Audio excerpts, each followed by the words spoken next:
muna gagawin natin, no? Puputulin natin yung kadenang stock.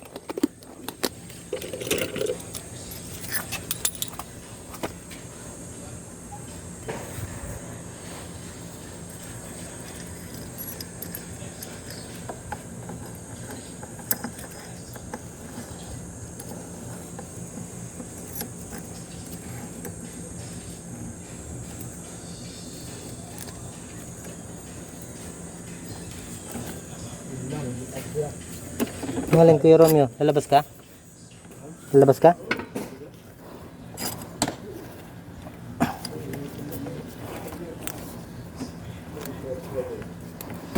Guys, kitang-kita nyo naman, no? Lumabas yung rad. Oh, Kuya Roms. Ayan. So, yan, putol na natin, no? Yan po, guys, oh.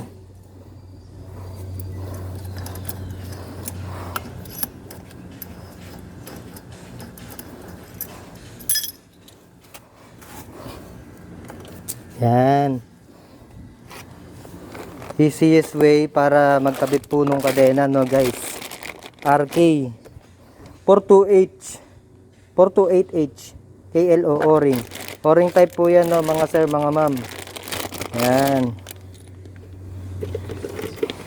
So, kahit hindi na po kayo magbaklas dun sa may harapan, kaya naman po dito sa may likodan na lang. So, gano'n na naman po siya kadali. Iingatan nyo na lang po siya para hindi po kayo magka-problema. Ito po yung kanyang link, no? May libre na rin pong ano yan.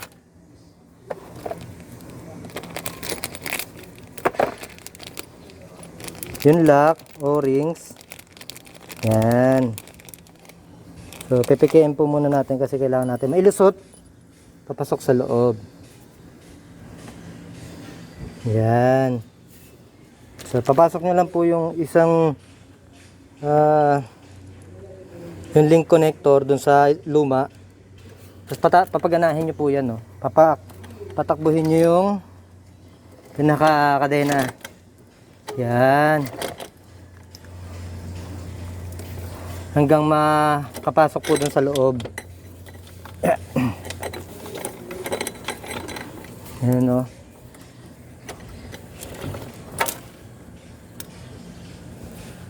Yun.